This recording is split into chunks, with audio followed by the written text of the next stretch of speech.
Hello, today we will guide you through how to share a specific window in Zoom call. To get started, open the Zoom app on your computer.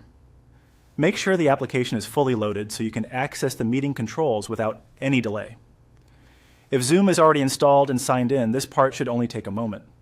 Starting from the desktop app is helpful because it gives you direct access to the sharing tools you'll need during the call. Once Zoom is open, go ahead and open a sample Zoom meeting.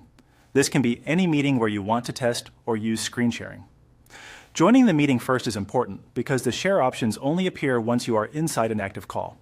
If you're practicing ahead of time, using a sample meeting is a simple way to become familiar with the controls before presenting in a real conversation.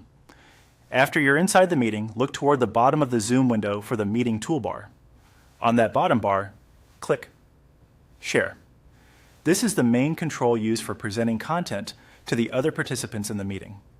If the toolbar is hidden, move your mouse slightly over the Zoom window and it should reappear.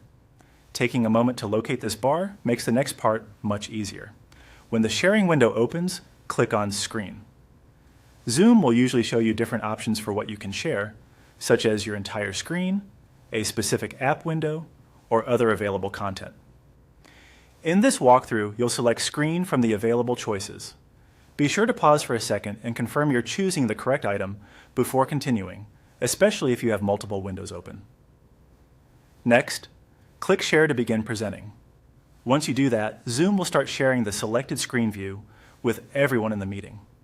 At this point, it's a good idea to check that the correct content is visible and that you're not displaying anything unnecessary in the background. This helps keep your presentation focused and professional. That's all it takes to begin sharing through Zoom. If you're using this feature during a live meeting, it can be helpful to prepare your content ahead of time so the transition is smooth. Closing unrelated windows before you start can also make sharing cleaner and less distracting for viewers.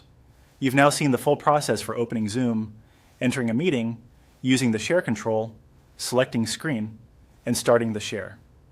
Following these steps will help you present clearly and confidently in your Zoom calls.